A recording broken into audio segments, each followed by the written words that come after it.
नमस्कार दोस्तों, स्वागत है आपका मेरे चैनल में। आज मैं एक बहुत आम लेकिन गंभीर सच्चाई पर बात करना चाहता हूँ। वह है पेन किलर से अर्थराइटिस क्यों बिगड़ता है। लगातार पेन किलर लेने से अर्थराइटिस ठीक नहीं होता, बल्कि धीरे धीरे बिगड़ जाता है। पेन किलर से ऐसा क्या होता है, जानते हैं।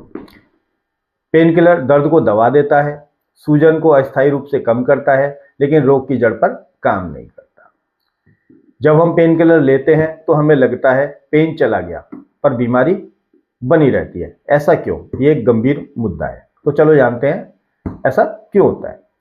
जोड़ों के अंदर सूजन की प्रक्रिया चलती रहती है, कार्टिलेज का घिसाव जारी रहता है, वात दोष असंतुलित बना रहता है, आम का पाचन हो नहीं पाता, या कहे बॉडी से टॉक्सिन्स बाहर नहीं निकल पाते। दर्द कम होने से हमें ऐसा लगता है कि सब ठीक है, पर बीमारी अंदर अंदर बढ़ रही होती है। आगे बढ़ते हैं और जानते हैं पेन किलर से अर्थराइटिस कैसे बिगड़ता है। जब पेन किलर का ओवरडोज होता है या लंबे समय तक पेन किलर को लिया जाता है, तो उससे जोड़ों पर दबाव बढ़ जाता है। दर्द न होने पर मरीज ज़्यादा चलता फिरता है, ज़्यादा वजन उठाता है। इससे जॉइंट डैमेज तेज हो जाता है। आगे बढ़ते हैं और जानते हैं पेन किलर से पाचन तंत्र को क्या नुकसान होता है। पेन किलर पाचन अग्नि को कमजोर करता है, जिससे गैस, एसिडिटी और कब्ज बढ़ता है। आयुर्वेद में कमजोर अग्नि या कहे कमजोर डाइजेशन फायर होने से आमा का निर्माण होता है, या कहे बॉडी में टॉक्सिन्स बनने लगते हैं या बढ़ते हैं, जो कि अर्थराइटिस की जड़ है। आगे बढ़ते हैं और जानते हैं लक्षण दबते हैं, रोग नहीं।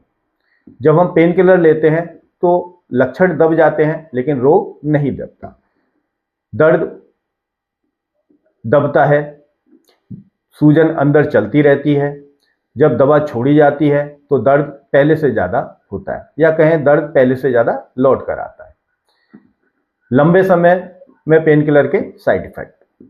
जब हम लंबे समय तक पेन किलर को लेते हैं तो पेट में जलन, अल्सर पैदा होता है। किडनी और लीवर पर इसका दुष्प्रभाव आता है। बीपी और हार्ट पर भी इसका प्रभाव देखने को मिलता है, और जिसके कारण मरीज कमजोर होता जाता है। आयुर्वेद की दृष्टिकोण से अगर हम बात करें तो आयुर्वेद कहता है वेदना नाश नहीं, रोग नाश जरूरी है। आयुर्वेद का कहने का मतलब है कि हमें दर्द को कम नहीं करना, रोग को कम करना है।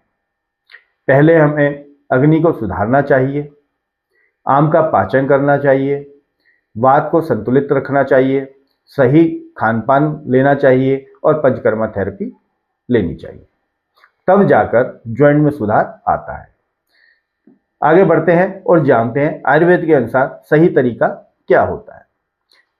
पेन कंट्रोल और डिजीज कंट्रोल। हमें दवाइयों के साथ साथ में पेन को कंट्रोल करना है और बीमारी को भी कंट्रोल करना है। आगे बढ़ते हैं और जानते हैं दवाएं और डाइट में दोनों क्या कॉम्बिनेशन है। दवाएं भी सही हो और डाइट भी अच्छी हो तो रिजल्ट मिलते हैं। अंदरूनी उपचार और बाह्य थेरेपी।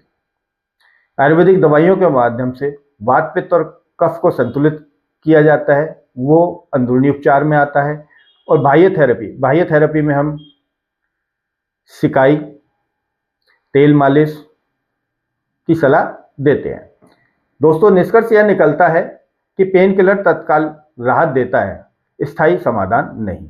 अर्थराइटिस में दर्द दबाना नहीं, रोग की जड़ को शांत करना जरूरी होता है। नमस्कार दोस्तों।